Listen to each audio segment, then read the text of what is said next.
Welcome to another episode of another goddamn horror podcast presents The Grindhouse. I am your host of The Grindhouse, Jonas Barnes. And you know, today's a really awesome episode. We've had some great episodes so far, and as you guys know, this is our Patreon exclusive one, but this is our last one that we're giving you for free before we put it behind a fucking paywall because we got to do that because we're independent artists and we got to make money off of it somehow. But we're doing this one because we want to make sure that everybody hears it because I absolutely love this guest, somebody that I've been a fan of for a very long time. And the guest today is somebody that you guys will know from something very different from what we're talking about today. And I mean that in the best way possible. My guest today, welcome to the show, Fred Vogel. How you doing? I'm doing good. How you doing? I'm doing good, man. I just got home from toiling around the city today and I'm out of the heat finally, which is great. Nice. And my cat is in the background taking a shit right on cue as we're recording. He's just like, all right, I'm going to go ahead and try to cover everything with this entire box. So first off, thank you for doing the show. Super happy to have you on, man. For anybody that is not familiar with you, give the guests a little bio about who you are, what you do.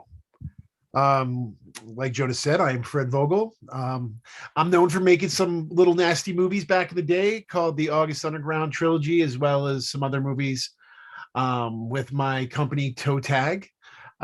We were kind of in the early 2000s, we were the quintessential underground film company making the most brutal, realistic horror films in the underground. And right now, I just finished my 8th feature film, which is actually not a toe tag movie, called The Final Interview.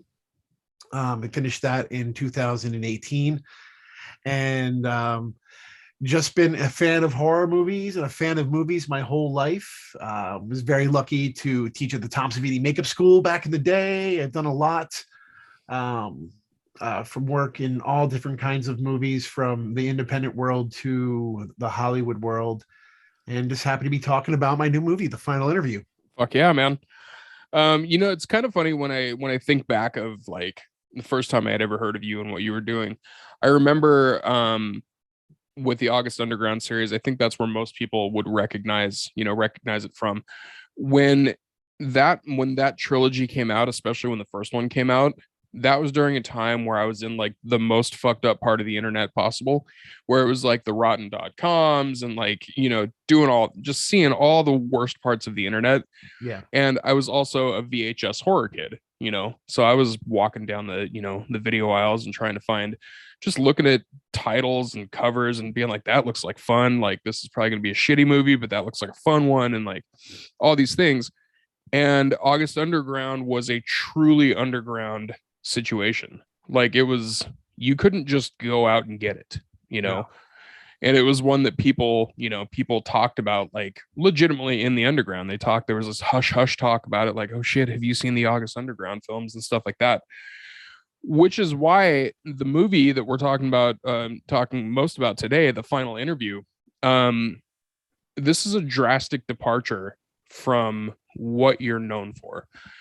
And I mean that in the best way possible, because the movies that you're known for, obviously they're lower budget. Obviously, like, you're pretty much the independent horror film godfather of gore when it comes to that type of stuff. Like, you really are. Like, people, when they think about independent films and they think about the violence that's put on film and they think about brutality and stuff like that in independent horror films, it has that like hush hush legend about where there's still people today that think they were snuff films.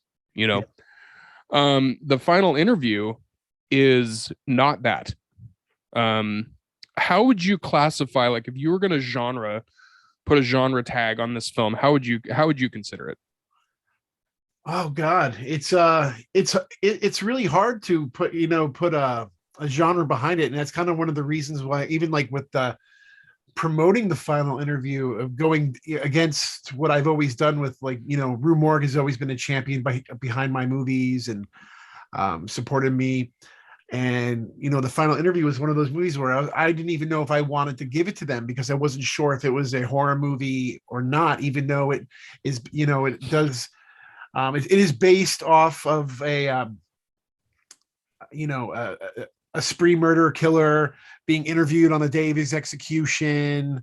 Um, but it's more of a drama, and it's just a Fred Vogel movie. I Yeah. mean, I really can't explain it. And I kind of feel like that even with my toe tag stuff. They're just Fred Vogel movies. Yeah. I kind of do my own thing, and I love telling dark, macabre, twisted tales, and put my own spin on them and try to reinvent what I love about movies and just kind of do my own thing. So it's kind of hard for me to put it into a category.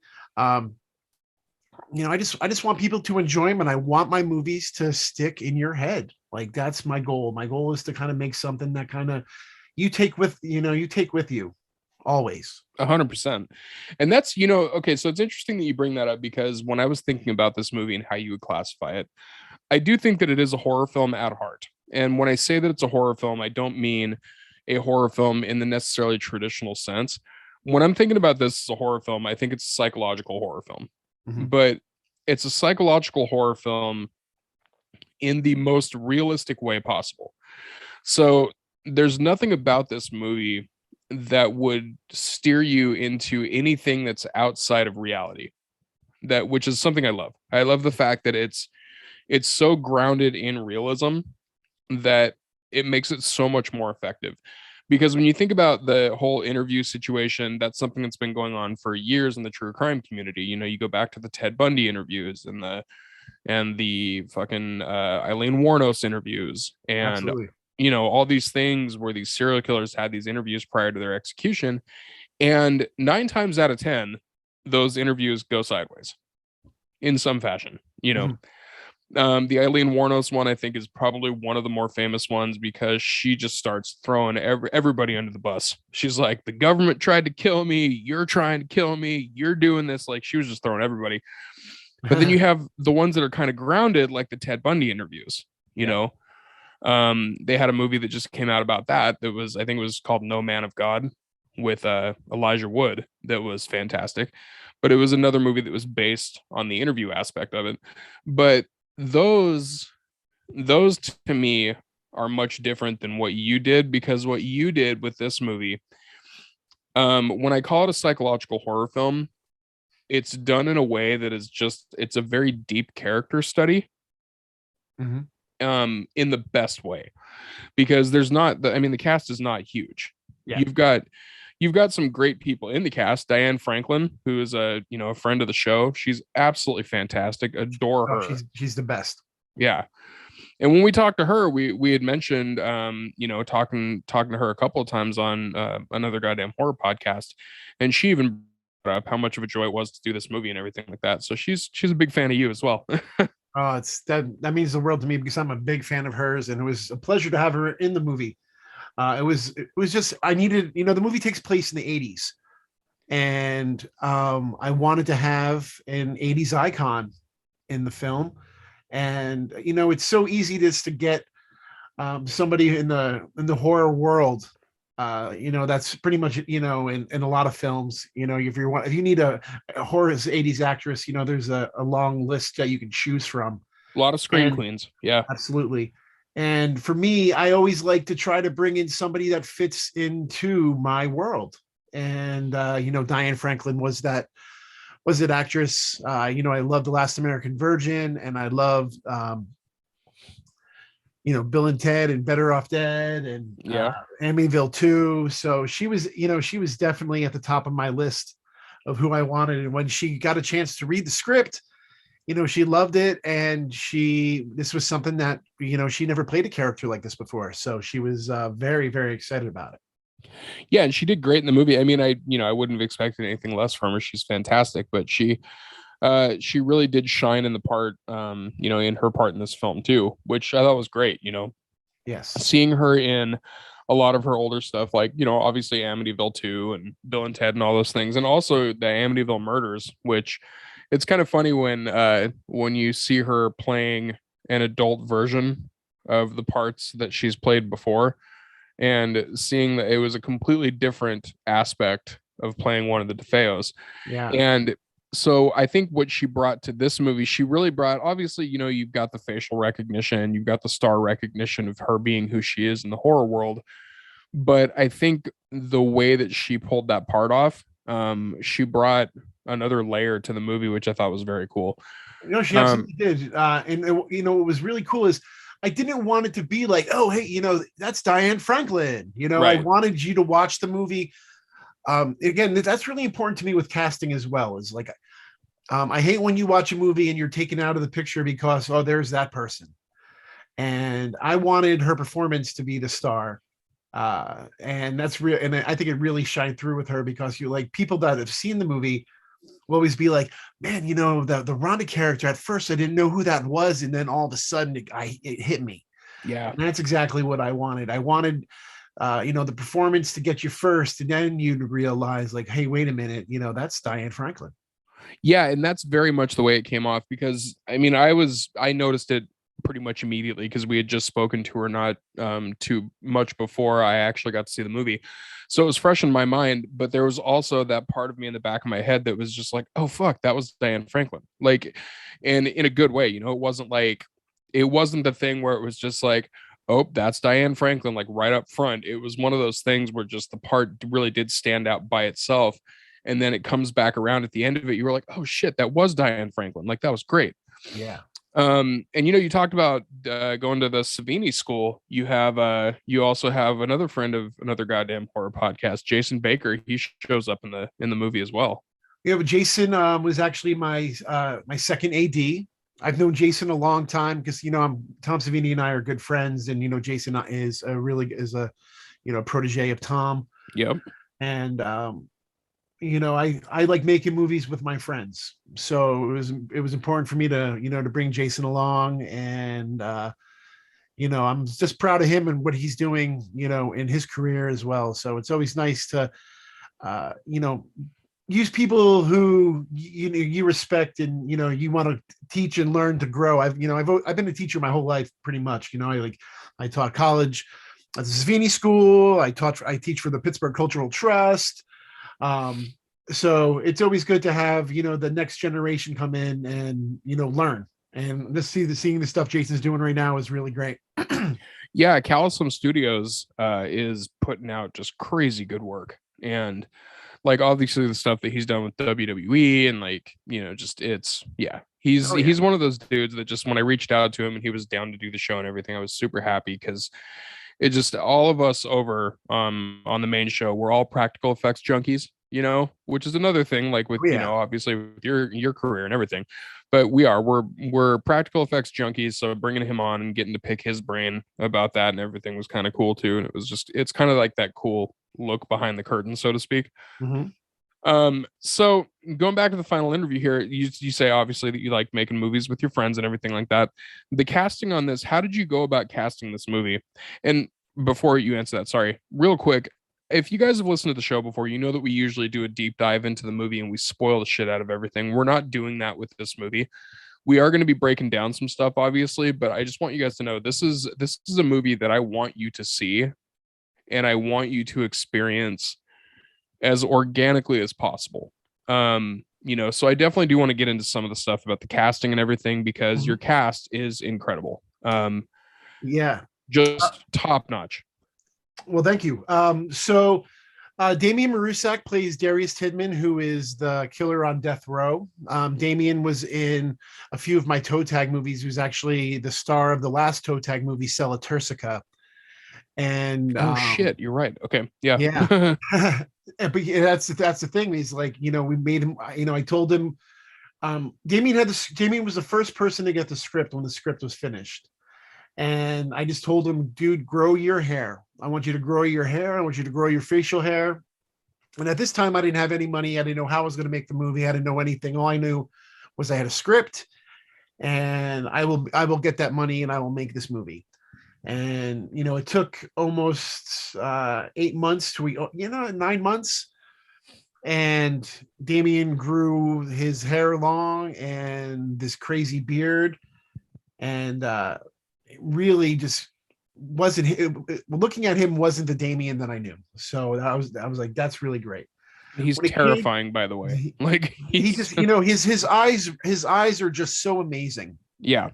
And you know, with him having time with that script, and of course, you know, I have all those interviews with, you know, Bundy and Kemper and Manson, you name it. You know, I have a pretty large collection of videos and DVDs of that. So I made sure that he had that, just to kind of, you know, use as a reference. I wanted his take on Tidman to be his own. But when it came to Oliver Ross, the man, you know, conducting the interview, Yeah. um, I needed somebody who, you know, had the chops. This is an actor's movie. You know, this It movie has a really lot is. of this movie Yeah. has a lot of dialogue, and it is very scary for any actor to have 6-page monologues, you know. And I knew that I had to go attack somebody who, um, you know, that was in this business, the movie business, for a long time and understands this. Somebody that has a theater background too, because the movie kind of almost comes off like a play. And Absolutely. you know, it was really important for me to try to find somebody who just had the gravitas of, you know, somebody who, you know, can lead and, you know, and have this battle with this killer. And my producer Ross Putman, he had some connections through a couple of the talent agencies out in Los Angeles, and he sent me a bunch of names. And as I'm looking through the names, I see this guy named Granger Hines, and I look on his IMDb, and he's a good-looking man. And I'm like, oh, he could be, you know, Oliver Ross. And I'm looking at his filmography, and I mean, this guy was in everything. But he's always that guy in the background. You know what I mean? He's not the main guy. But I mean, he's been in like some of the biggest movies, and he was in Steven Spielberg's Lincoln. And I just thought to myself, I'm like, you know what? What if I got this guy worked with Steven Spielberg? You know, this guy made Jaws, and now he's going to be working with Fred Vogel, the guy who made August Underground. I just thought, what a Right. Yeah. fucking crazy juxtaposition, right? Right. And just a I, real quick, when you look at his filmography, this is how you know this dude has been in a lot of movies. When you look on his filmography on Wikipedia, they will only give you a partial filmography, which means that he has been around. He has done some shit. oh, absolutely. And we got on the phone, and we just started talking, and I really liked his voice, and his, you know, another thing that was very important, he had to have a good voice. You know, this is a guy whose character is a reporter, and, you know, a newscaster, and somebody that speaks for a living. And you know, Granger just had that voice.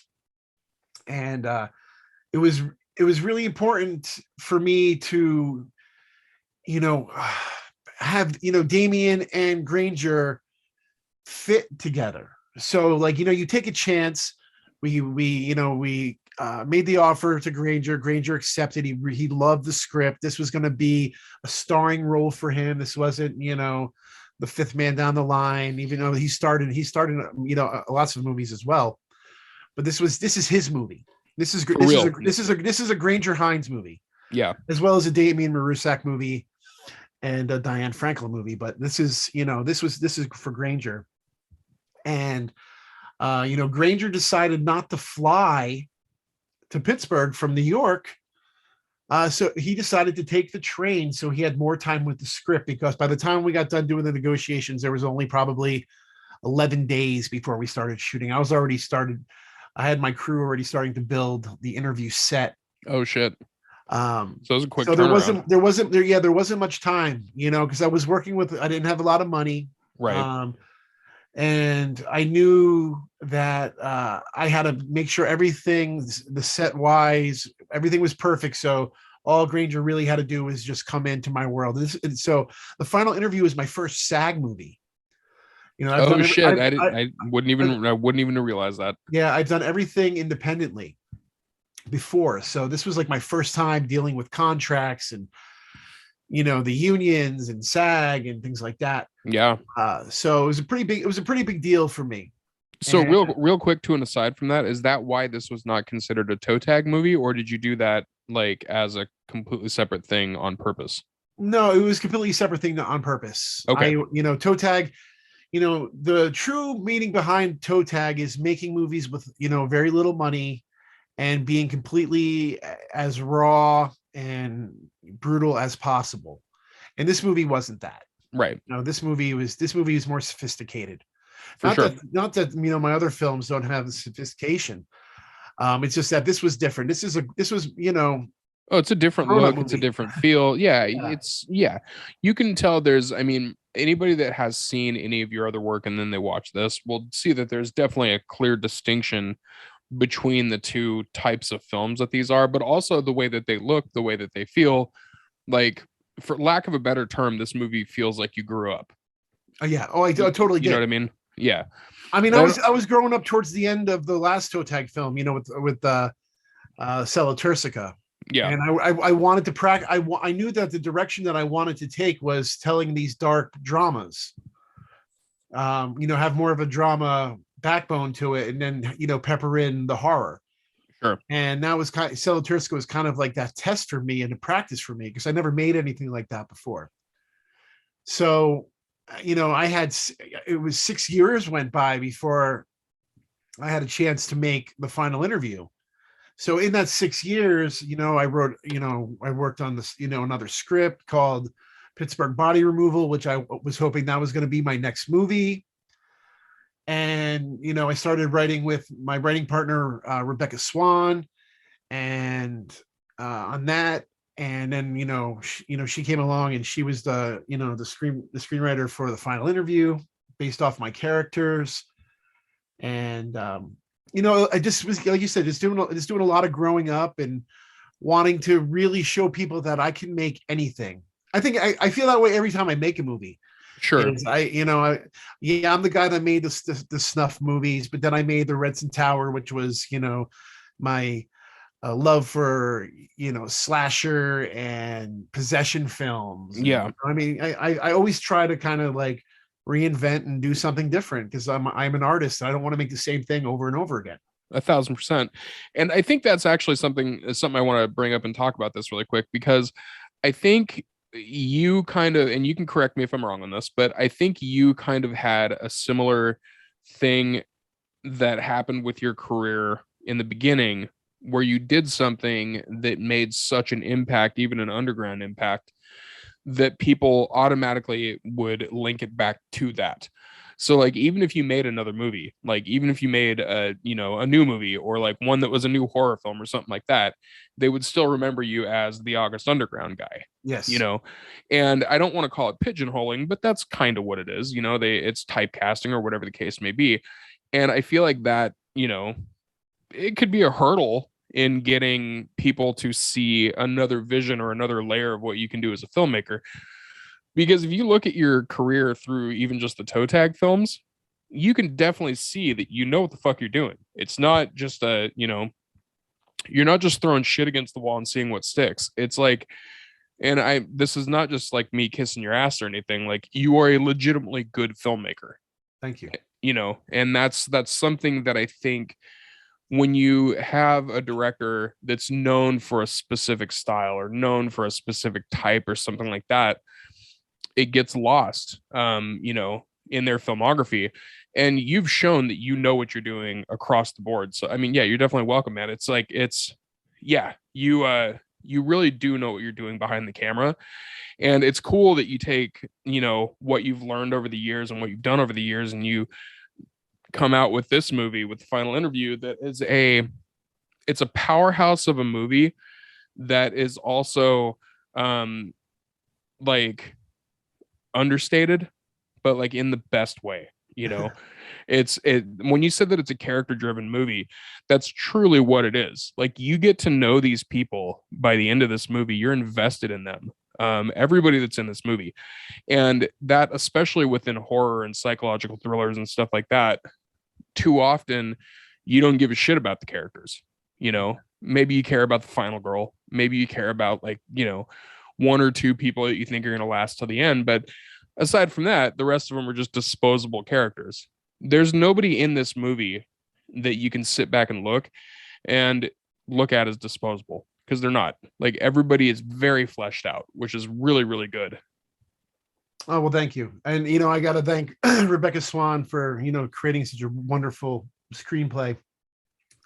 But going back to, the power of, the August Underground movies. And, I remember Gunnar Hansen. I'm a huge Texas Chainsaw Massacre fan. Besides Frankenstein, it's like my second favorite horror Nice. film of all time. And, Gunnar Hansen saw August Underground, um, God, 2000. This is early. Toe tag was barely a toe tag at the time. And he told me, and I was so nervous for him to watch it because I know how filthy it was and how different it was. Yeah. And, I'm showing somebody who I respect, who made, who was in like, this amazing horror film that to me, I just thought was just brilliant. And his performance, as Leatherface. And when he stayed through the whole thing, people were walking out, because that was the power this movie had. Like, people just thought it was real. They actually thought it was real. And when August Underground ended and the credits came up at the end, and he walked out, and he came over and talked to me and was like, Fred, he's like, that is your Texas Chainsaw Massacre. Oh, that had to And feel great. It was amazing. And then, like later on, Roger Watkins, who directed Last House on Dead End Street, called August Underground like the Citizen Kane of horror movies. Like, all these filmmakers who I've admired, were just in awe of it. And it was, like, it just showed that power because, even with George Romero, George Romero wasn't the first guy to make a zombie film. Right. He just made the right zombie film. I'm not the first guy to make the first snuff movie serial killer film. I just made the right snuff movie serial killer film at 100%. That moment in time. Yeah. Yeah. And when you create a piece of art like that, it transcends. And that's why people still give a shit 21 years later about August Underground. For sure. Where, a little movie I made for $1,500 on the weekends when I was teaching at the Tom Savini School, people still revere and talk about and do like classes on them. And, and then I look about like these films, people who've made $50 million, pictures that people forget about. It's mind blowing the power that nihilistic, vicious movie has. Yeah. And again, I just think it was the right place at the right time. And it's always like that. Texas Chainsaw Massacre was that movie. Night of the Living Dead was that movie. Friday the 13th, Halloween. Not that I, like, to some people, August Underground is, in the 2000s, who knows how it's going to be in 30 years. Sure. I didn't know when I was making it that it was going to be that. I just wanted to be true to myself and make something that was the truest encounter of what I thought, a serial killer home video would be. For sure.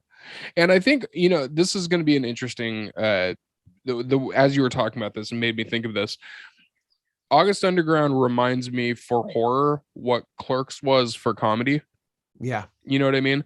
Like, because when it first came out, people were like, oh, what the fuck is this? Like, makes it on no money. It comes out, immediately strikes a chord. People see this thing.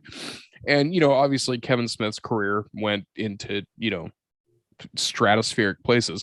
But the thing about his, his trajectory in filmmaking, I think, like, when you look at something like Clerks, you have this independent film, you have this independent look, you have this no money thing, you have this very clearly a passion project. And then you fast forward to something like Red State. Mm-hmm. Like, and have you seen Red State? Yes, I have. Okay.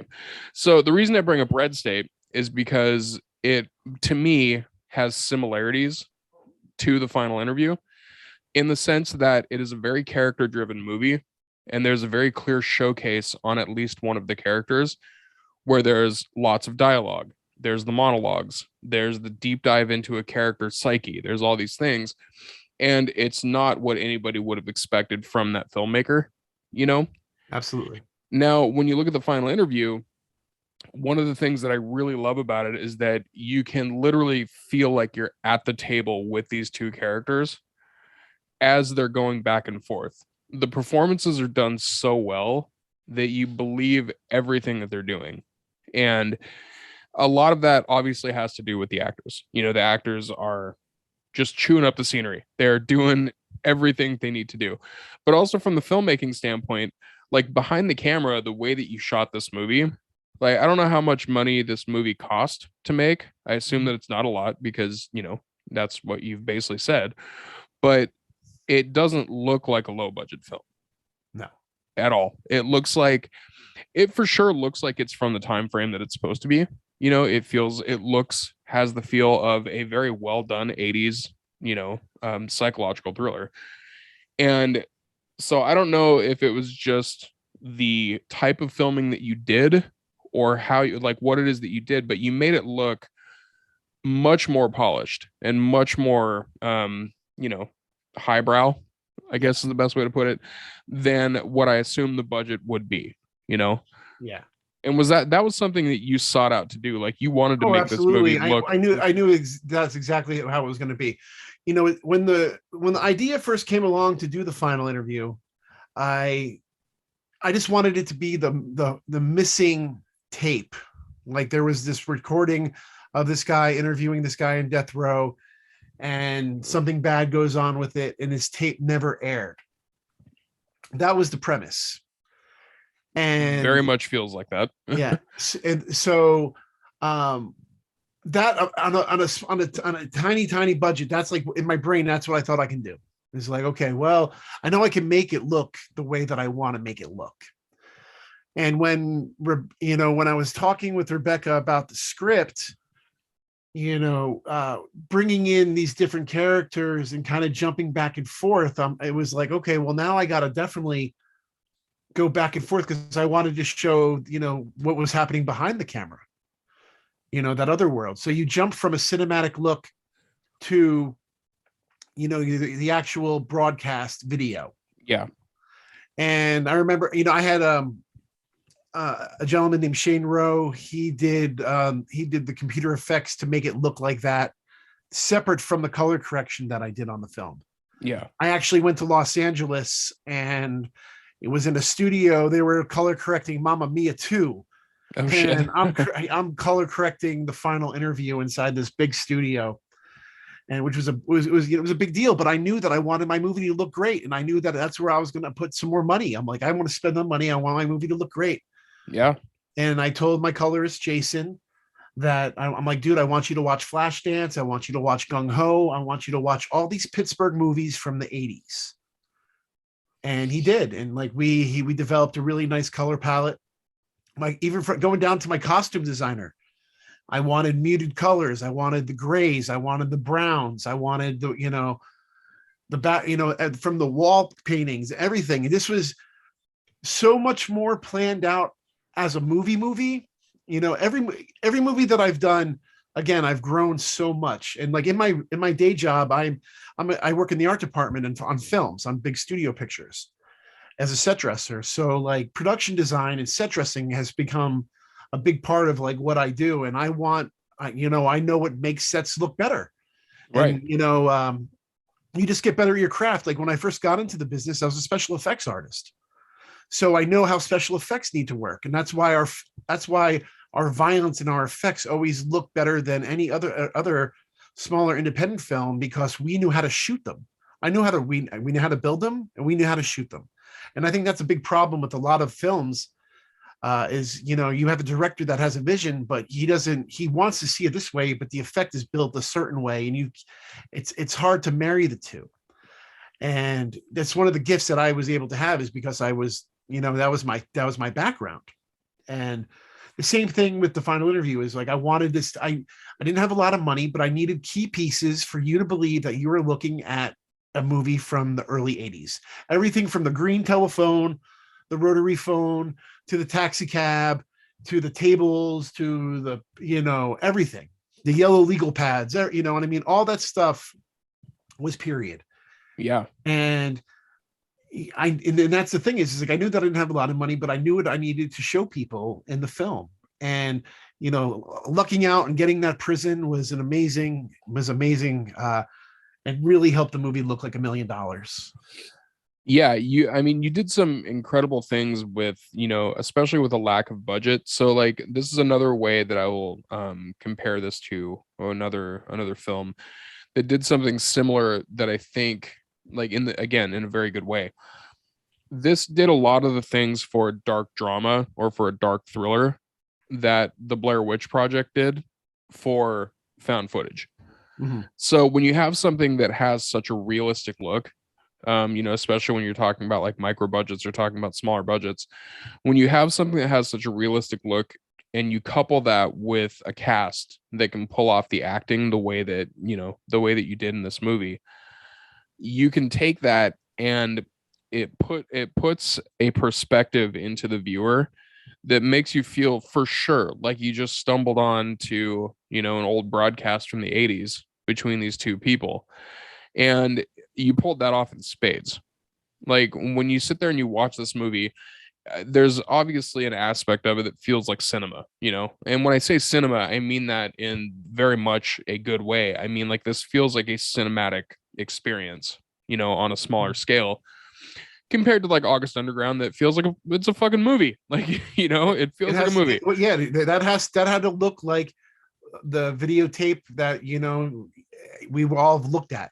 Right. You know what I mean? That old VHS tape, you pop it in, and if August Underground didn't look real, it wouldn't have worked. No. Not at all. And I've taken that with me on every picture that I've made.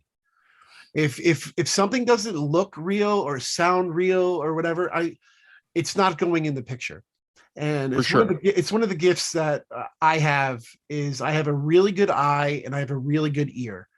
And as a filmmaker, you need to have these things because when dialogue is being spoken, we all know what it sounds like to speak to somebody.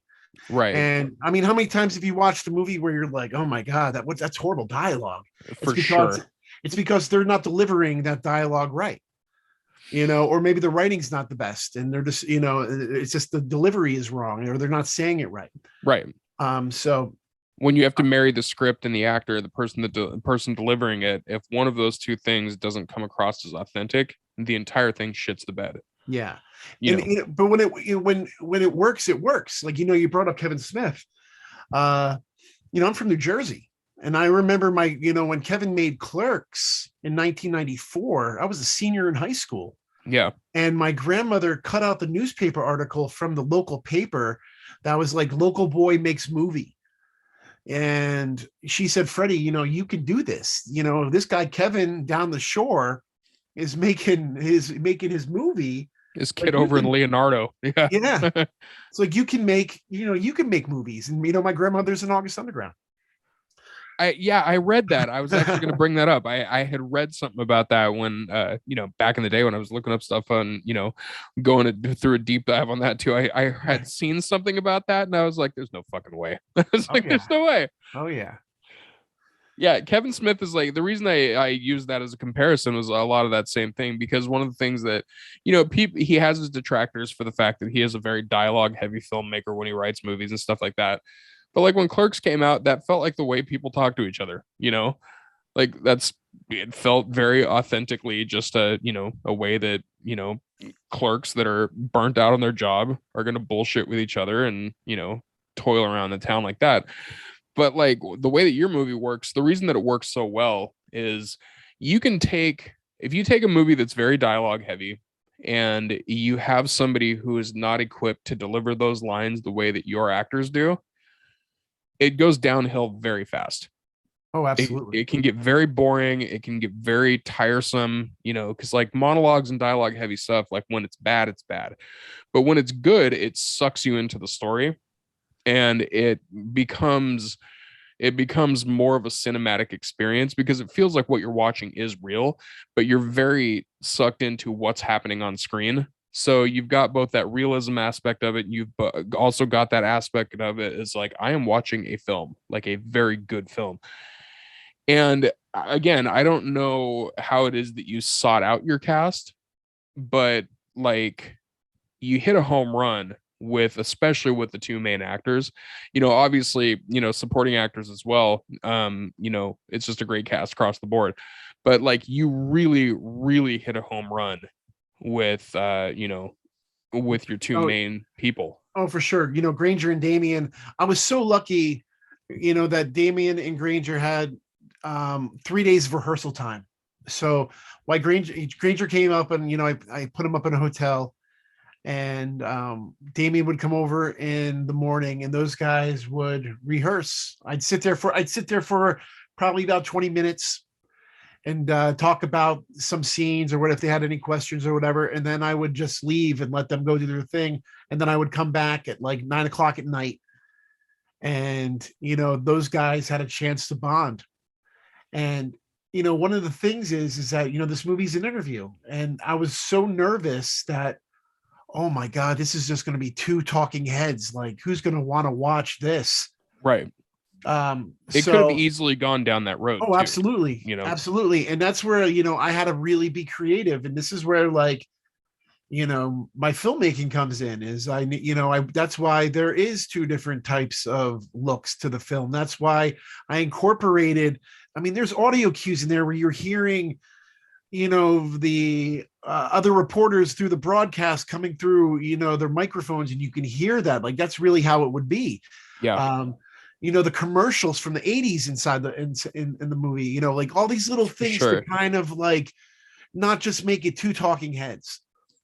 But boy, was I lucky to get two really great fucking talking heads. You really were. Yeah. Their faces, they look wonderful.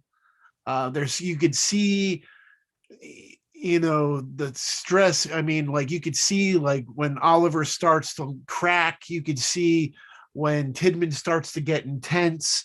And it really, their faces grab you. And boy, did I was really fucking pissed when COVID hit and the movie had to stop playing film festivals in the theater because this movie was designed to be on the big screen. 1,000%. And I unfortunately, like, I had to eat a shit sandwich and like lose my movie because I wasn't able to show it on the big screen the way that I wanted to. And then, next thing you know, a year goes by and then another year. Yeah. And it's like, holy shit, I worked so hard on this movie. People have been, Fred, we got to see it. And then it's like, well, now everybody's home. Like, right. maybe this is the time to do it. And, in those 2 years, the time changed with the social media and Facebook. If you put anything that says, hey, buy my shit, Facebook doesn't even put it up. I could put up, had a bagel for breakfast and get 500 likes. But if I say, hey, buy my movie, 3 likes. Yeah. And it's all because of these algorithms and shit. And the way that I've always built my fan base was hitting the road and showing my movies and doing conventions and all that. And unfortunately, I didn't have that with this movie. And that's why, even though the movie is a few years old now, it's still my new movie. And I'm so glad that we're talking about it. And I want more people to see it because I really believe that this picture is my best work. As powerful as all my other films might have been, and everybody has their favorites. Of course. I'm so proud of this movie. And as a filmmaker, this is the direction that I'm going, of just making, of telling these kind of dark tales. Yeah, and I think when you look at your filmography, obviously your most influential ones, I would say would be the August Underground trilogy, just because that's kind of what made your name, and also because those being your first major, your first groundbreaking thing. I would say those are the most influential. But as far as like just your movies go, like from a film fan like perspective, this is definitely your best film. And I remember when I'd seen, I can't remember, it was on one of the websites. It was either on like Bloody Disgusting or something like that. I saw a thing that was like a little blurb that was like, oh shit, new Fred Vogel movie coming out. And I saw stills from it and everything like that. I was like, oh shit, like this is not the one that I thought it was gonna be. So I'm into this. Let's look into this. And then I saw that you were selling the Blu-ray and you were doing like the, the 3 disc thing and Yep. the limited edition stuff like that. And I fucking bought it up as soon as I could. And very glad that I did, by the way. Like everything that you've included with it is awesome. Like all the Thank you. extra things and everything. Like that's from somebody who collects, especially like I will say this. When the pandemic hit and I kind of foresaw that shit was really hitting the fan, I really ramped up my home media collection. Mhm. And so I would seek out certain things like when I'm also a completist, which is both a blessing and a curse. Um, so I would go and I would find stuff, and if I found like a special edition or something that had cool shit on top of it, I would for sure go for those. So when I saw that this had the special edition and everything like that, I'm like all into it. And I was one of the ones that got one of the ones that was like signed and like had the personal note to it and everything. Like it was just very cool setup. And you Yeah. could tell that you truly did love the product that you were putting out there. Oh, they're hand done. You know what I Yeah. mean? I literally, Shelby and I put those together in our basement, and it wasn't easy. There's No, a God lot. no. The little evidence pack, every little thing. The Getting the artwork poster. done from Paul Naylor over in the UK, sent over here, and having just the photos. I really wanted this to be special. And the soundtrack on the film is so great. I wanted to add that. Um, Again, package. I'm a collector too, and I want the best version of something that I can get as well. And I wanted to give the fans an opportunity to get it. And the thing is, with my films, like they go for a lot of money because there's not, I do limited runs and they're not Yeah. accessible. And what happens is people start bitching because, oh, now I got to pay $400 for something when you should have bought it for Right. $30. Yeah. And that's what's going to happen with the final interview is, there's only 1,983 copies. Yep. And once those are gone, those are gone. And if you don't get one now, then you're gonna be shit out of luck and paying $300 for it. And that's not what I want. No. You So want people to I'm not getting $300. No, that's aftermarket stuff. That's people on eBay fucking doing it. And Yeah, also I love the little detail of it being 1,983. Like yeah, those that's the little year. details are awesome. Yeah, Um, that's the year. yeah, absolutely. And that's like, so without getting into spoiler territory, I want to tell people basically the tone of this movie is very much a cat and mouse game between two people doing this interview. And you mentioned it before, like, with Damien and Granger. Damien's eyes are terrifying is the best way to put it. Like the acting that he does just with his eyes is insane. Yeah. And I'm somebody that, because I like true crime, because I'm into like serial killer lore, and because I'm into the psychopathic brain, like stuff like that. Like I really dig into that type of stuff. What he managed just to do with his face to manipulate scenes was wild. Oh, And yeah. it just knocked it out of the park with that. But then on the flip side of it, what Granger did with the reactions to those things when Damien was manipulating scenes was so spot on. And I don't think this is much of a spoiler to say that this is a cat and mouse game between the two people, and there are points when people crack. Yes. And they're very clear points sometimes, and then sometimes they're very they're very subtle. And I feel like all of this was on purpose, obviously. But what you put on screen is like one thing I like about horror films. Like I kind of told you this before we started recording. When I go to watch a movie, I watch it in two different brains. If it's a shitty movie and I know it's going to be a shitty movie, I watch it and enjoy it for the parts of it that I'm going to enjoy, like a B movie or like, splatter flick or whatever. But then when I look at other movies that are, like a more traditionally quote unquote good movie, I'll pay attention to other things. And the tension that's built in this movie throughout the entire runtime, leading to the very last frame, is something to be applauded, man. Like it just, the tension is, you can cut it with a knife. And I know that's like a cliche phrase, but it's absolutely fucking true in this movie. It is so thick in the best way, and it sucks you into it, and it makes you want to keep watching. Like it really does make you want to see this movie to the very last frame to see what's going to happen. And it's just an interview. Like it's an interview. There's other stuff that happens, but the main chunk of this movie is just a fucking interview, and it's such a good interview. Like just breaking it down to that alone is just such a good aspect of it, because interviews suck sometimes, especially Oh, when it comes to dealing with serial killers and true crime stuff. Sometimes just a shitty interview. This one is not. This is a very, very good one. again, I have to thank Rebecca for such an amazing script, and of course the cast for pulling it off. But yeah, it's you know the idea can kind of be like, oh, this is easy, what I mean? Like, oh, just two people talking, set up two cameras, and just let them go. There's so much more than that. Again, when you have an actor trying to remember pages and pages and pages of dialogue, it's not easy. No. I watch a lot. Again, I work on big movies, and there's a lot of really great actors that can't remember three lines. Oh, for sure. There's actors that have to have earbuds put in their ears so they can remember their lines.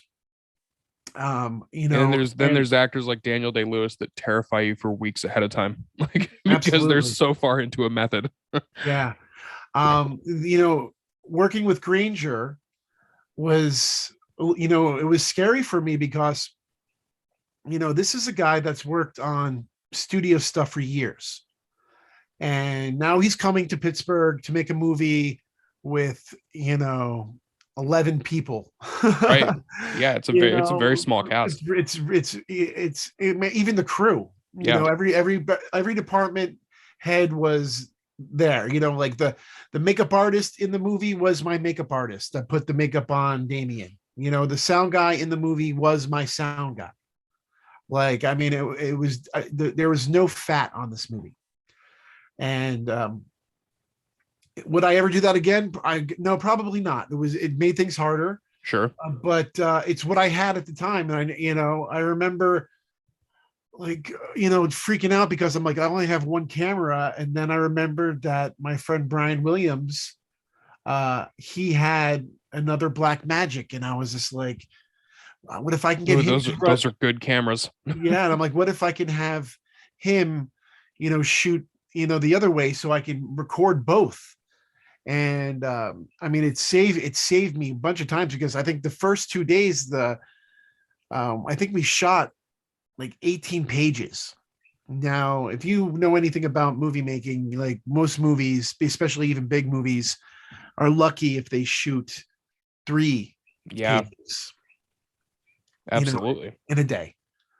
And we shot so much that my 10-day shoot was done in 9. And we, instead of doing 19-hour days, 20-hour days, I mean, like I've done in the past where it's an all-day thing. Right. We were getting done in a normal shoot day, and being able to go home and being able to rest and being able to socialize and discuss and talk about the next day and not have to worry about, oh my God, are we going to make our day? Like, we were Right. so prepared, and and my actors were so on that I did not have to worry about that. And that's why this movie was like one of the best experiences for me, because I was taking a huge bite off the pie for this. For sure. And the movie gods really looked down on me. And with Shelby as my producer, and Ross Putman as my producer, and Jason Prowl, who is my DP, we were able to bring these performances out with the production, and it just really showed. And I couldn't be happier with all of it.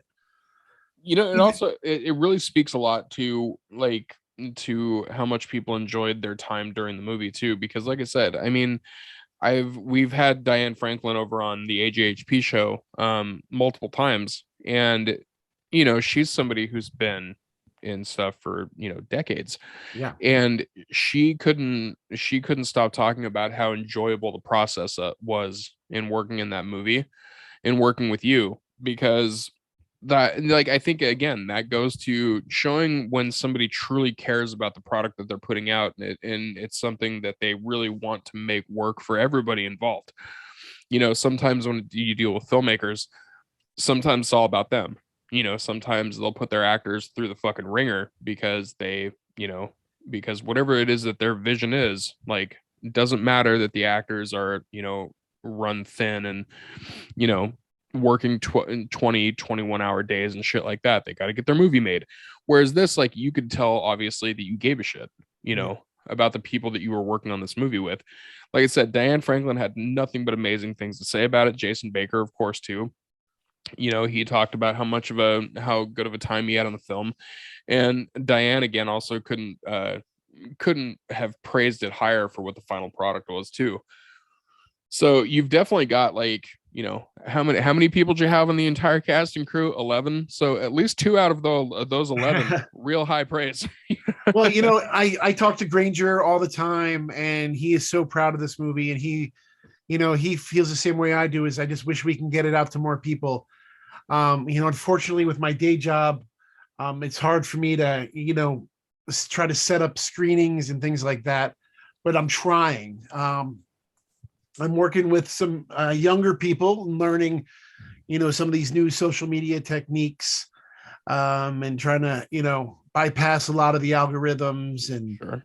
and do things and that's why I with podcasts and talking to people and letting people hear the excitement, the passion that I have for this, and hearing how excited you are, Jonas, about your experience with the film.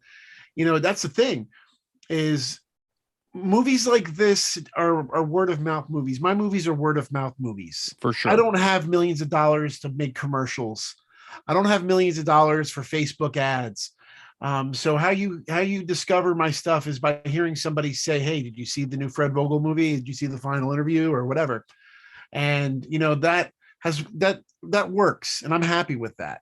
Yeah. Um, I mean, boy, what I wish to have some more money behind other projects, and I'm hoping with my next film that with a little bit more money, I'm able to do a little bit more. Right. I keep chugging along, growing, and and that's all that I can do.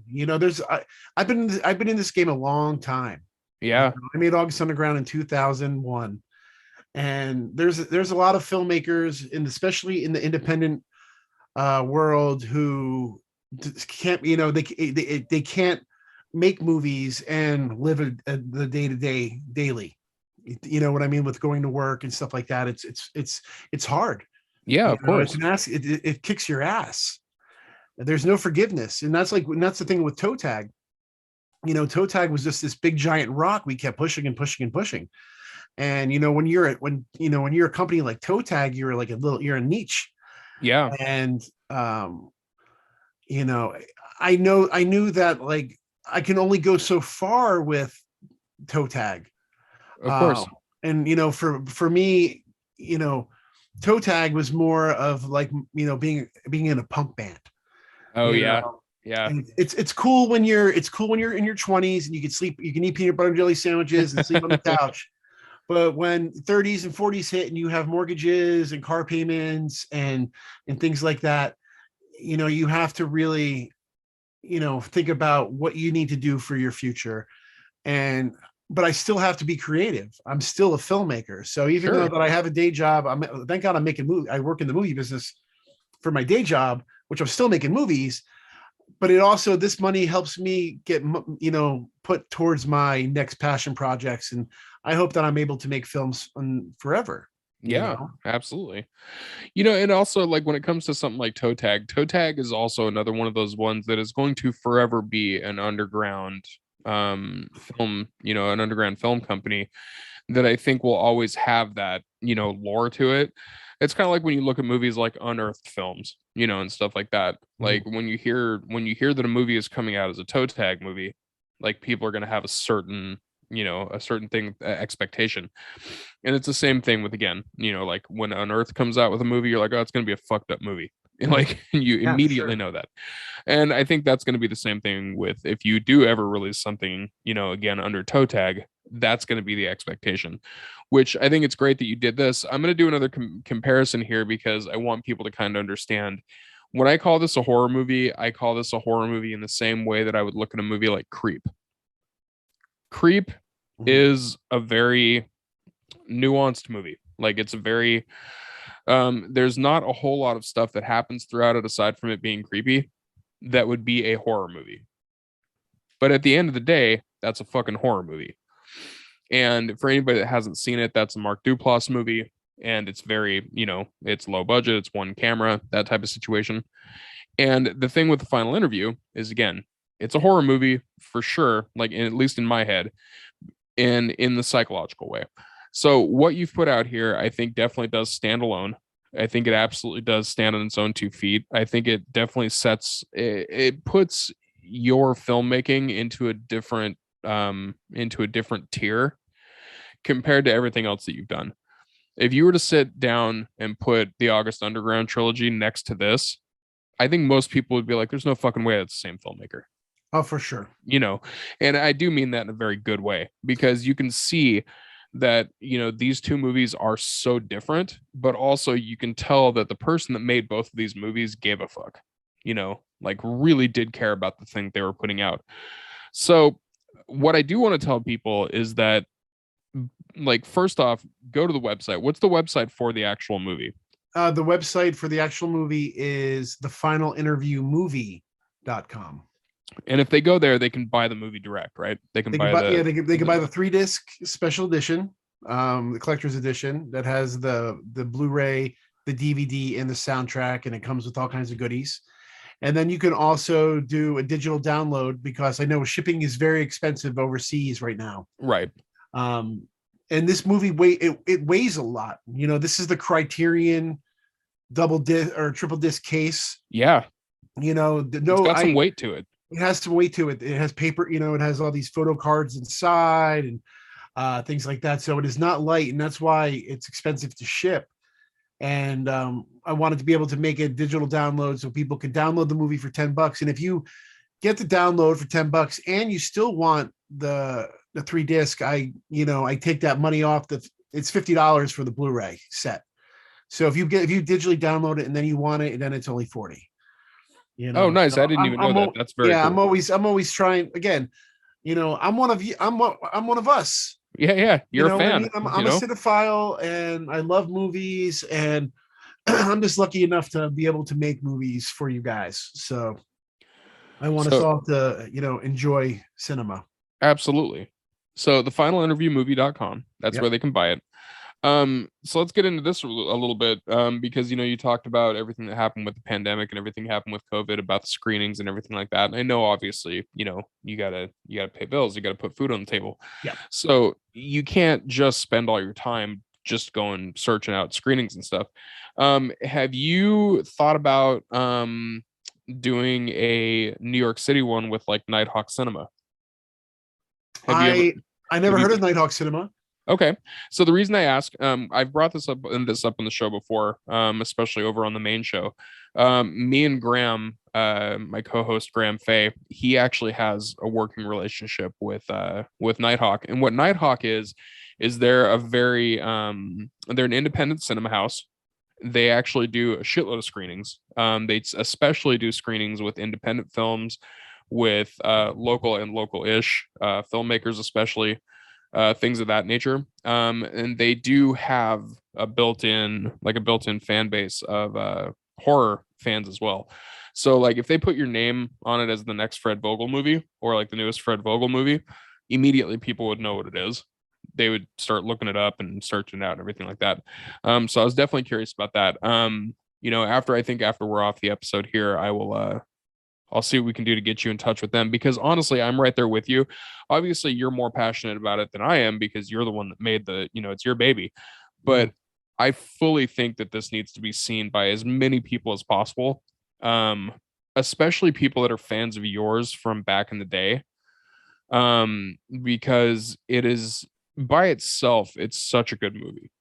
But being a fan of what you've done throughout your career, seeing the trajectory of what you're doing with your filmmaking really makes me happy for the future.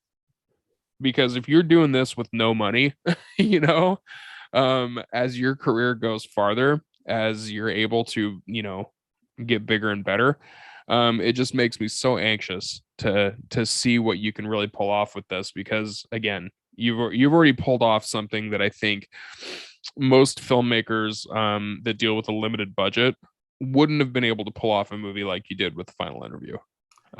Thank you. Budget is something that I've always had to worry about. And I've always was able to put my talent and have the talented people in my crew first to help make that little budget look like $1 million. Yeah. From building the set, like when I made the Redson Tower, from building all those sets, that was just, us being creative and, using our art to, bring this movie to life, and having the right people and the right cameraman and the right cameras, the right equipment at the time. I know where to put the money. That's the big thing is like, I know where I can kind of, keep the budget low, but then I also know where I need to put that money to make the movie where, what it needs to be. Definitely. And, especially, with the final interview, the look of the movie was so important. The sound design of the movie was so important. The sound is incredible in the movie, by the way. The soundtrack, all those little things where I knew that, okay, this is really what, is going to help tell the story. Because we had to build tension. The music had to be there. Like you besides having these great shots of tension, I also needed to have, the soundtrack to have that tension there as well. And again, just real quick, even the little details in the sound, like the scratchiness of certain speakers, and like, the little distortion that happens here and there with microphones, and like with like all the things that feel like 80s technology, all those things were done really well. Like, and it really made it, like I said before, it kind of brought you into the world that you created. And like, do you have a background with like sound engineering? Because you did a damn good job, like with you and whoever else was working on the sound on that. So my sound man in the movie also did the sound design for the movie. His name's Chris Bell. And the reason why, because Chris, he fooled around with doing sound design as well. And I'm like, well, nobody knows this movie better than you, dude. You worked on it. Like, we know that this is the sounds that were going on during the making of this. But what really helps that sound design is having a good edit. Yeah. And, I am a really good editor. I'm not a good button pusher, but I'm a good person to sit there and watch what I need and know how to cut my movie visually and know what I need to see. Right. My editor, Jamie Lockhart, we sat there. The edit on the final interview was almost a year long. We literally just, trimmed the fat and was making the best movie. And I think that's a big problem with a lot of like younger filmmakers too, is that you get so married to your footage and, oh my God, I spent all this money. And, I have to put everything in there. You don't have to put everything in there. You have to put the best in there. And sometimes like there were scenes where Granger, did a great performance, or Damien did a great performance, or Diane did a great performance. And I had to cut it out because it wasn't pushing the story. Yeah. It just didn't fit. Yeah. And, the last thing I want is a 3-hour bloated piece of shit. Right. For my stroke ego, what right. I mean? Like, it's, again, that's, we live in a world where it's all about me, and I gotta have this, and I gotta have this, and it's not that. What in the Zack Snyder Cut are you talking about? I want people to have the experience. Again, I watch a lot of movies. Yeah. And I just don't watch horror films. I watch everything. And from silent films to movies from the 30s, the 40s, the 50s to today. I watch everything that I can get my hands on because I want to learn and I want to grow. I want to see what those filmmakers did. I want to see what those actors did. I want to see, what limitations they had. Well, you're a true cinema fan. And that's actually, here's a question for you. Did you ever see the long lost movie that Shudder finally got a hold of and released from George Romero called The Amusement Park? You know what? I don't have Shudder, but I know of course I know of this movie. Okay. But I unfortunately I haven't seen it. Okay. The reason I ask is because this feels eerily similar to the comparison between August Underground and the final interview. And I think if you watch The Amusement Park, you'll know what I mean. So it's on Shudder. It's a George Romero film for sure. It was kind of one of those ones that was lost for years. And I can't remember exactly how it came about, but somebody found a copy of it, or I think it might have been somebody from the estate or something like that found a copy of it. And they Shudder got the rights to it, and they released the movie on their service. And the movie is by no stretch of the and by no means is this a zombie movie or anything like that. The Amusement Park is actually a psychological horror film about aging. Mm-hmm. And when you watch it as that, it very much is a horrific film. And then in the back of your head, you have that thing like, oh fuck, this is a Romero film, and it is so far different than what Romero's other stuff is, and with him being like, the godfather of the zombie genre, you would watch this movie and think there's no fucking way that this is the same filmmaker. And this feels very similar to what you did with with your older works and with the final interview, because tonally they're different, visually they're different, the feel of the movie is different, everything about it is different, but they're two very high, like just really high quality things. And again, it all boils down to, you can tell that you care. Like, you can really tell that you truly give a shit about what you're putting out into the world of film. And that goes so far. Like, it really does. It pushes the movie up a level just because the passion is there. And this truly does, like, the final interview feels like a passion project. Is that what it was?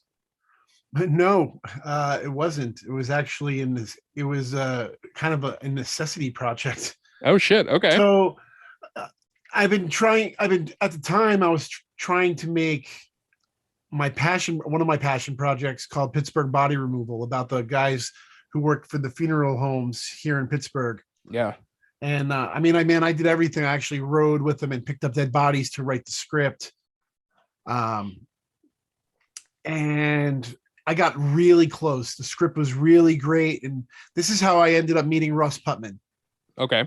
Adam Ray Meyer, who directed a movie called The Bunny Game, and he has a movie out right now called Dinner in America, which is fantastic. If you haven't had a chance to see it, please go see it. It's actually, I think it just played in New York. Oh shit, nice. Okay. But it's wonderful. And Adam was just like, "Hey, do you have what's going on?" I'm like, "Well, man, I'm trying to make, I want to make this thing called Pittsburgh Body Removal." He's like, "Well, do you have the script?" I'm like, "Yeah." So I sent him the script. And he called me like 2 hours later, and he's just like, "Dude, I read that fucking script." He's like, "It's awesome." He's like, "Do you mind if I send it to my producer?" And I was just like, "Yeah, sure." Right. So he sends the script to his producer, and then I get a phone call from him, and he's just like, "Fred, I just read the script. It was awesome." He's like, "I want to help you make this. I think this has fucking legs. Like, we can do something with this." And I'm like, "Holy shit, yes." Yeah. Like, that's exactly what I wanted to hear. And Ross did an amazing job of getting the script out there. And I mean, dude, big people were reading this, and Yeah. it was happening. It was fucking happening. And in typical movie fashion, Yeah. it stopped happening. Yeah. And one of the reasons why it stopped happening is because of, when you look me up on the internet, I am the guy that was arrested for making these movies. I was the guy, but I can go on and on, right? Right. So it's like, fuck, that was a kid who made these movies. I'm fucking, I'm 40 years old at the time or whatever. I'm like, I'm right. this is what I want to do. And now that these people pulled out because they think that, I can't make a big budget movie, and like, because we were going, this is going to be a big budget movie. This isn't like, Yeah. So I'm like, all right, well, I'm going to show these fucking Hollywood fucks that they're messing with the wrong guy, and I can make anything. I don't care. And I'm going to get movie stars in my movie, and I'm going to make this movie, and I'm going to show them. And, my wife's like, Fred, let's just go get something to eat and you'll feel better. Because, food definitely helps me feel better. Sure. Yeah, of course. Yeah. So we're out having Chinese food, and inside this Chinese restaurant is a TV, and Larry King is on TV. And I look up at the screen and I look down, and all of a sudden this light bulb goes off. And I go to my wife. I'm like, Shelb, what if I made a movie about a guy interviewing a guy on death row, and I have the lost missing tape of this, of this interview. Yeah. And she's like, oh, that's a really good premise. So I went home that day and I just started writing, and I wrote the character of Oliver Ross. I wrote the character of Darius Tidman.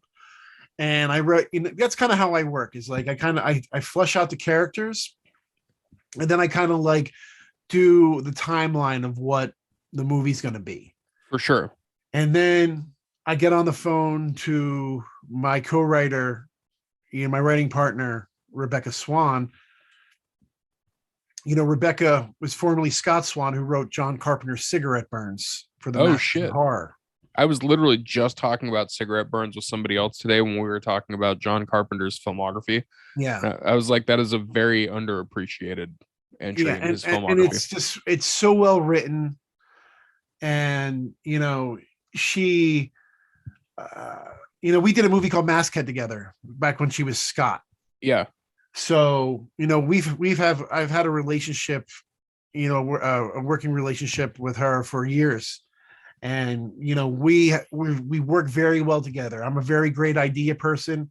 She's a very great dialogue driven person. And I mean, she's just amazing talent. But anyway, so I contacted her, and I'm like, listen, I have this idea, let me know what you can do with it.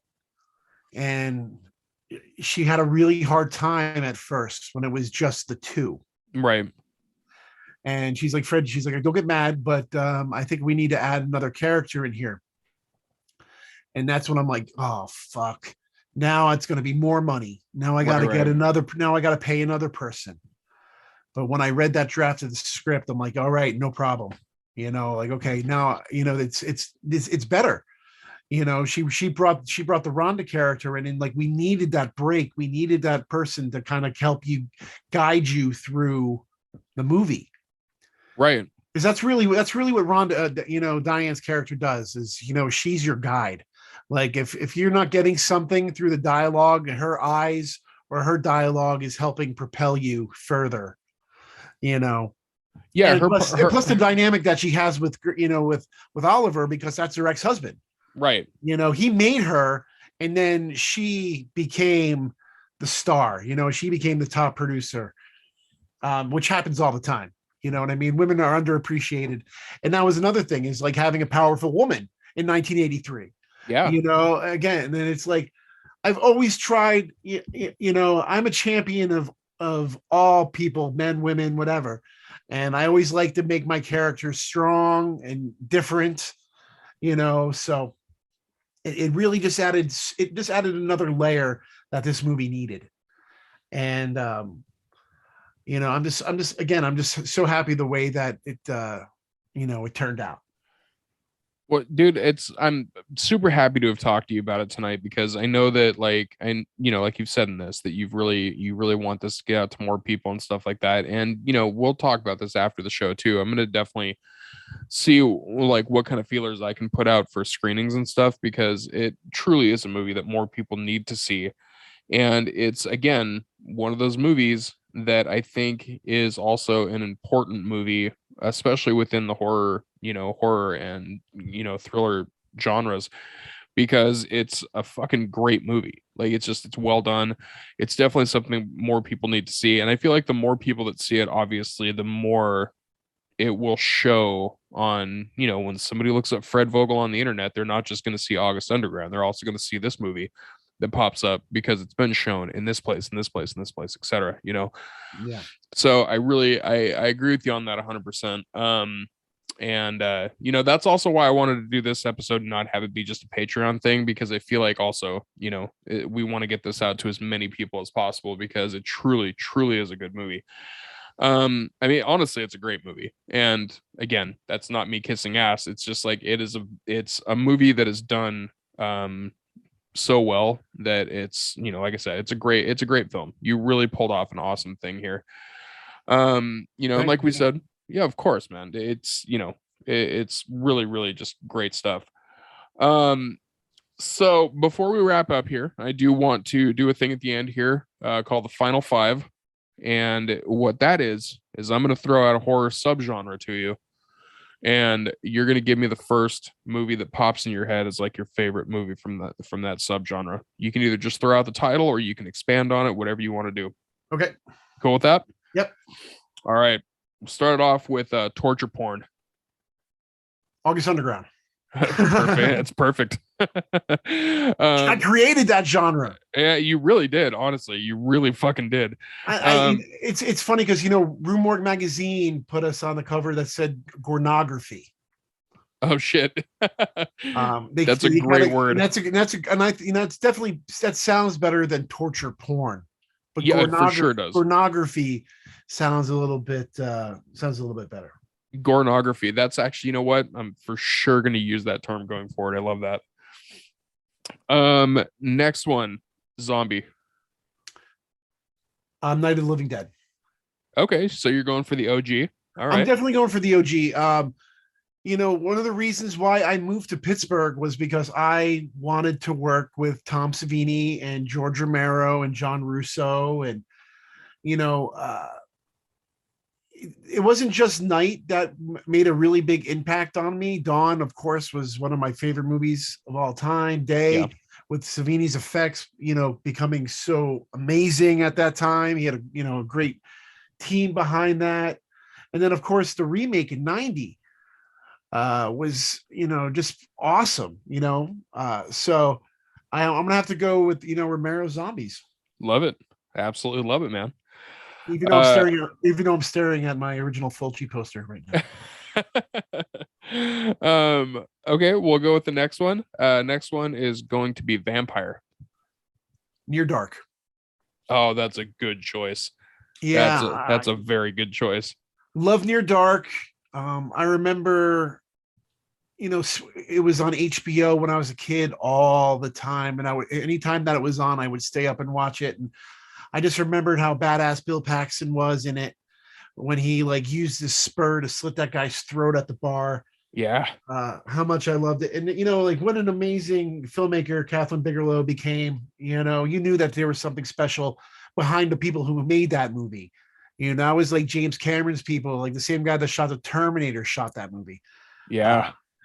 So it's a very underrated vampire film at that moment in time. You're competing with the Lost Boys and shit like that. That was just so, studio driven and had so much money behind it with a big soundtrack and all that. But the darker horror film was definitely Near Dark. Near Dark is a fantastic movie, and that's also one of those ones that kind of gets lost in the shuffle of the conversation of vampire movies, which is why I'm so glad that you picked it, because it's such a good movie. It really is a good one. And a little side note, Tom Savini had a cameo in one of the Lost Boys movies, and that was when that movie ended for me. It was just like as soon as they killed him, I was like, oh, how dare you? How dare you? All right, fourth one, body horror. Body horror. I'm not sure what kind of genre that is. I don't. So body horror, we're talking we're talking like Brian Usna. We're talking like Cronenberg. Oh, okay, yeah, absolutely. Yeah. Okay, let's go. I'm definitely going to go with Cronenberg. I'm actually going to try to make it to the movies tonight to see Cronenberg's new movie. Yeah, his new one. Oh, Crimes of the Future looks great. Yeah, I'm going to go with Videodrome.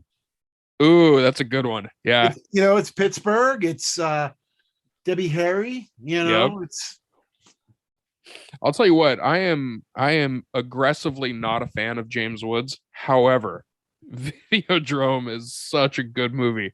yeah, no, it is. It really is such a good movie. Very, very good choice. And yeah, the Crimes of the Future looks wildly good. Yeah, I'm very if I get a chance to see it on the big screen, I can't pass it up. And it's playing at like 10:30 tonight or something like 10:45 or 9 o'clock in the morning. So I'm either okay. going to one of those. Beautiful, beautiful. All right. So last one, Revenge. Oh, I'm definitely gonna go with Last House on the Left. Yeah. Even though I Spit on Your Grave comes in as a close second. I mean, I got to work with Camille Keaton on my film Stella Tersica. She is one of my favorite people. I love her so much. Mm-hmm. But Last House on the Left, I'm good friends with Mark Scheffler. I was friends with David Hess. If you would have told me when I was a little kid that I'd be friends with these people, I'd be like, get the fuck out of here. Yeah. But the mutual respect, what I do and what they do, our paths crossed, and we were able to just talk about our art, and both being in these kind of these really intense fucking horror films that we all were part of. Yeah. Is pretty awesome. But man, God, what Wes Craven did with Last House on the Left, I mean, God, man, that movie was intense. That was a guttural film. Like it really just hit you to the bones. There's a revenge movie that I want to throw out there because I think a lot of people also haven't seen it, and I think it's a movie that needs to be seen more. It's a newer one. I don't know if you've seen it, but it is from a French director. And her name is Coraline Fargo, I believe is what it is. And she made a movie literally called Revenge. And I have not seen it. yeah, fantastic movie. And it's a very simple story. It's a woman that is often somewhere in the French, off the beaten path, with a guy that she's sleeping with, and something happens with the other two friends that is there. And the majority of the movie is the cat and mouse revenge game. And the director had to actually order more blood because they used all of it during one specific scene in the film. And it's kind of a cool thing. So like, as a filmmaker, I think if you watched it, you would really appreciate a lot of the things that she did with the film, because it is definitely a rape revenge film, but it very much is like a tonal shift from what you would think what a traditional rape revenge film is. And also what she did with the color grading is gorgeous. Like she really did showcase the blood in the movie, Mhm. but not in in a splatter film way. Like this is not like a Hatchet film. Yeah. It's definitely, she showcased it in a way that made it very impactful. And it's a beautiful film. It's very well acted. And yeah, so that's another one that I think is on Shudder. But you can find that one in quite a few other places. But yeah, man, Last House on the Left is one of those movies that I think after you see it, like if you've never seen it, when you see it that first time, it sticks with you forever. Yeah, I was probably 12 when I saw. Oh shit, you saw that one young. Oh yeah, I was given carte blanche to the video store as a kid, and back in the day, my mom was really she knew that I understood what special effects were. So she was just like, "Oh, he's just watching a horror movie. It's all the rubber. Freddie likes all the rubber, And I was reading my Fangoria magazines and my Gore Zones, and so she never didn't really have a problem with that.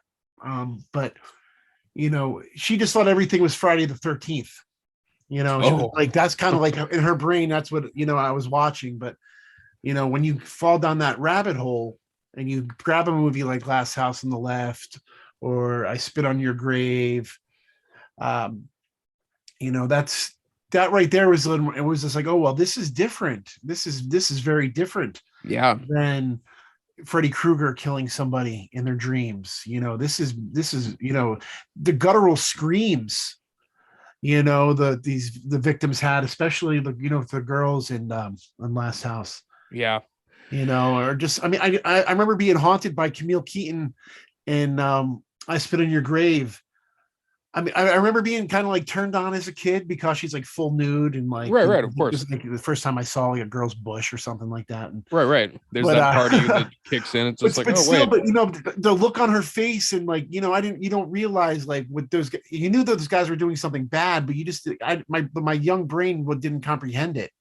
Yeah, you had And I young just, boy puberty brain. You're just like, yeah. huh. And when she starts going after everybody and cut that dude's dick off, that's when I knew those guys did what they did to her was real bad. So You're like, oh, now I know. Now that those are bad guys. yeah, The only thing that I will ever hold against I Spit on Your Grave is that it spawned the remakes. And I don't say this like because the original remake was whatever, but like I Spit on Your Grave 2 and 3 in like the reboot trilogy or yeah, reboot series or whatever. I can't remember which one it was, whether it was 2 or 3, but it was so unnecessarily mean-spirited, which sounds very weird to say for a rape revenge movie. mm-hmm. It was so unnecessarily torturous in a movie that was already gonna be torturous that I was like, what the fuck are they trying to do in this one? Like, are they just trying to one up how brutal the first one was? Because now it's like, it was weird because it was one of those things where you see the first one, it's like, this is a brutal movie. Like, gives you that feeling where you're rooting for her to cut that dude's dick off. Yeah. And then in that second one I saw, I think it was the second one. It might have been the third, but I think it was the second one where I was watching it where it was like, ugh, like at this point, I just hope she dies so she doesn't have to go through any more of this. Like, Yeah. and it wasn't even just the rape aspect of it. There was more to it than that. Like there was a part where like a dude, like after somebody came in and did the rape aspect of it, somebody came in and just like pissed in her face. And I'm like, why is that there? Like that's a completely unnecessary urination. What are you doing, sir? Like, People, it's that shock. People are always trying to push those boundaries. yeah, and Where like it's people ask me all the time. Especially like back in the day. It's like, where do you draw the line? And I said, well, wherever I want, I hold the fucking chalk. exactly, yeah. But again, it's I'm trying to tell a story. I'm not just putting shit in there for gross out effect. Right. It's not like I sit there and say, what can I do to make people really sick? It's like, no, Right. I need to, like, everything that has ever happened in any one of my films Has a purpose. And has either been done, like something that I've read or whatever, Right. That was one thing I always respected about, especially about your old films, is that like, even though they were brutal, they were very unflinching, they were very realistic. You could tell that it was purposeful. You know what I mean? Like there was a gratuitousness to them, but that gratuitous nature was very purposeful, which I always respected that about, especially about the earlier films. So I feel like that sticks all the way through the final interview. Every single bit of that movie feels like it has purpose. So yeah, and and even there is a little bit of red stuff in the final interview. But the way that I think the way that it's handled is the way that it needed to be handled in that storytelling. yeah, the red stuff that does show up, 100% has purpose. I will just leave it at that. It's very impactful, very purposeful, and you know why it's there. One final question is a bonus question because this is one that we always ask on over on the main show. So when we have it, we'll have to switch it up for you. But this one, Midsummer or Hereditary?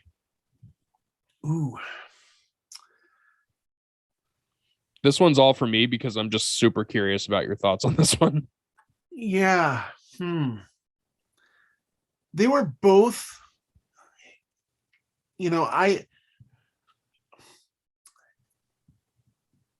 it's not, it's a tough question for it is a tough question because I honestly still don't know how I feel about them. Yeah. There was a lot of hype behind all of that off both of them. Yeah. And I did not see the uncut version or whatever, the super long version of Midsummer. Um, I mean, I thought the stuff that happened in Hereditary, I thought, I'm like, oh, that was cool. That was different. The hype, I think it was kind of ruined by the hype for me, but I try Sure. not to let that happen. But it's to the point I've only seen them once each. Okay. But which one I remember more is definitely Hereditary. Okay. That if one's going to stick out a little bit more, it's definitely going to be, I think, that one. But you know, I'm always curious about this one from a filmmaker's perspective because they're two very different movies from the same director, yeah, and they both and had massive hype behind them. for sure, and like they're a little pretentious, but Of course, yeah. but again, I mean, he did, there's some really good stuff in both those movies. There's some really good stuff in both those movies, and um, I think I need to give those movies another watch. Even though this year was my New Year's resolution was to watch movies that I haven't seen before in my life, so I try not to watch movies that I've seen. For sure. Well, I threw a couple of them at you. Yeah, no, Revenge Revenge, in yeah, the Amusement Park. for sure. Yeah, So this is interesting too, because the thing with Midsummer and Hereditary, the reason I always am interested about that question is because again, Ari Aster is already a prolific director because of those two movies, and they both had massive amounts of hype behind them. They're both very different films, but I had to watch Hereditary twice, and Graham was the same way on this. I had to watch it twice because when that little girl's head gets taken off, mm-hmm.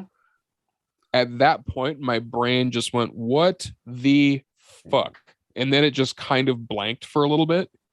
So there was a big chunk of that movie that I just did not remember. It was weird. It was like my brain blacked out for a second because it was like the whole fucking marketing was based on this girl. Yeah. So now what's happening, And so then so when I watched it the first time, I was like, there's parts of this movie that I completely missed. So I did a rewatch of it, and it was a pretty quick rewatch. And it filled in all the blanks that I had missed on it. But then when I saw Hereditary, when I saw Midsummer, I saw the original one, and then I bought the the extended edition, Mm-hmm. as we were talking about before. If it's a special edition, I gotta get it. And I watched the extended version, and it's one of the few times where I think the extended version actually helped the movie. Because most of the time when it's overly long, like when it's a movie that's 3+ hours long, I'm like, there's no fucking way I'm gonna like that movie. Yeah. But this one actually, it did fill in a lot of blanks that I think were missing on Midsummer. So if you get the chance to see the extended version, I would recommend that. Yeah, I definitely wanted to see I think I saw it was like on Hulu when I first got Hulu one of those. So I was like, oh, everybody's been talking about this movie. Let me take a look at it. Yeah, if you get the chance to see the extended one, definitely do that.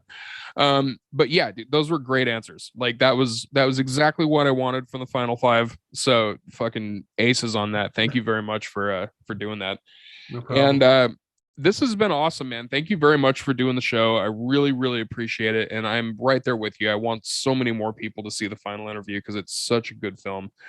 So I really appreciate the kind words, Jonas, and it means a lot because again, people might not only know me for the toe tag stuff and not, might be a little, well, is it this? They just think that I'm this one guy that makes those snuff films, and this is very different. And I'm glad that, more people are being, receptive to it. So yeah, you are so far from a one-trick pony. So it is, yeah, it's such a good movie. So I'm really happy to have had you on and hopefully get this out to as many people as possible.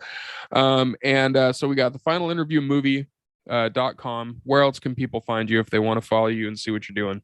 I'm on the Facebook and I'm on the Instagram too. I don't know what my things are. Okay.